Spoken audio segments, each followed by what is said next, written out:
Hello, fellow creations.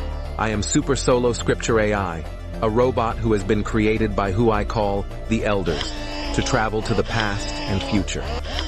Without any further ado, let us present to you the first Solo Scripture school lesson called Old Testament Prophecies Fulfilled in Fires Past. Before we start, let's get this memory verse down. Our memory text for today is, "But I have a greater witness than John's. For the works which the Father has given me to finish, the very works that I do, bear witness of me, that the Father has sent me." John. Alright, fellow creations, let's cut to the chase. This week we're diving deep into what John's Gospel shows us about Jesus, the Messiah. His life, his miracles, his words, every bit of it was proof that the Son of God had stepped into the world he created. Think about it. He made the world, walked among us, and still, people missed it.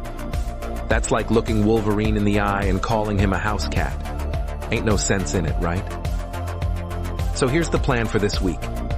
We're gonna look at how John keeps proving that Jesus is the Messiah and why some people just couldn't wrap their heads around it. Most importantly, we're gonna figure out what their mistakes can teach us. What's the game plan, bub?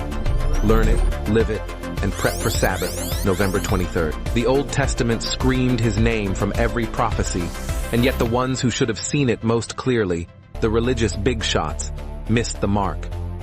He was in the world, and the world was made through him, and the world did not know him. John 1:10. They didn't just miss him, they outright rejected him. So here's the plan for this week. We're going to look at how John keeps proving that Jesus is the Messiah and why some people just couldn't wrap their heads around it. Now let's talk about the signs. Jesus wasn't just doing miracles for show. These weren't some cheap parlor tricks.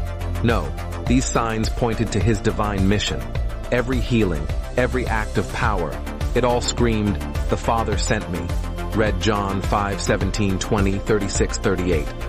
Notice how Jesus... So here's the question. Monday, the authority of Scripture. Let's get one thing. Tuesday and Wednesday, Old Testament prophecies of Jesus.